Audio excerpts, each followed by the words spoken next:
recognize my friend from Virginia, Ranking Member, full committee, Ms. Scott. Thank you, Mr. Chairman. Mr. Chairman, we heard one of the reasons we have the budget out of whack. So we had one of our colleagues just complain about this $3 million expenditure while saying nothing about his vote that increased the debt by $3.5 trillion. It's $3.5 trillion. I mean, you round off the 3.5 trillion, you round off to the nearest 100 billion. And he's complaining like this $3 billion expenditure is affecting the future of the budget. Mr. Kessel, you mentioned the colleges that didn't get any Truman Scholars. How many colleges are there, and how many others had no Truman Scholars? I appreciate the question. I think there's something like, if you include community colleges in every accredited institution, somewhere around 6,000, 4,000 that might have names that anyone would recognize, and then 2,000 others that are also accredited. So when there's only 50 per 55, 57 in the country per year, most institutions will not have any. So 99% won't have any. Right, it's the more the elite institutions that get them, and those are the ones that skew most to the left.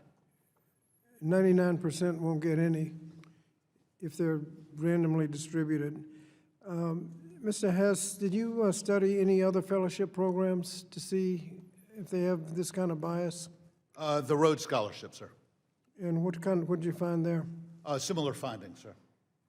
Similar finding? Yes, sir. Well, you could consider left-leaning if you have an interest in racial justice. Is that right? Yeah, that's right. DEI in particular was coded as racial justice. That's not a universal kind of idea, but that's a left-leaning, disqualifying fact. Do you need to balance that off with people that oppose racial justice? No, sir. It was a priority. For instance, religious liberty tends to be coded as right-leaning, sir. Religious liberty. Now, by religious liberty, you mean like charitable choice that allows grantees of federal contracts to discriminate based on religion, so that if you have a federal contract, if a religious organization has a federal contract, they can have a policy that we don't hire Catholics, Jews, and Muslims? No, I mean that in the biographies of the Truman Fellows, when they describe their research interests as related to advancing religious liberty. Well, that's what I mean by religious liberty. That's the conservative position on charitable choice, that you allow discrimination based on religion. None of the Truman Fellow bios got into the question of, at that level of specificity. Okay. Climate change is a left-leaning idea, is that right? That's how we coded it, sir. That's right. Okay. Now, how many college students fail to recognize the scientific fact of climate change? What portion of college students fail to recognize the scientific fact of climate change? I don't know.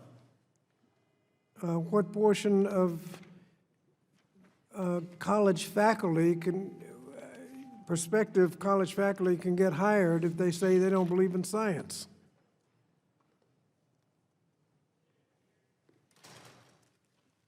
Not many.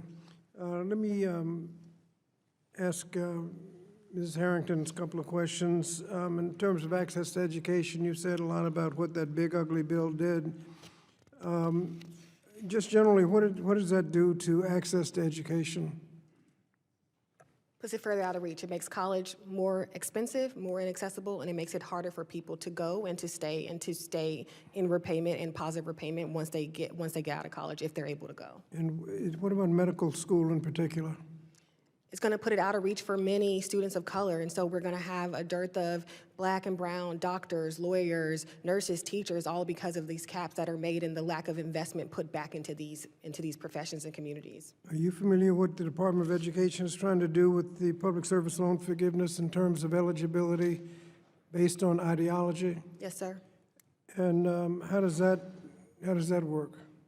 It has the same chilling effect in terms of which folks are able to go into these professions and whether they're going to be able to stay in them, and then what services these organizations will be able to provide. Thank you, Mr. Chairman.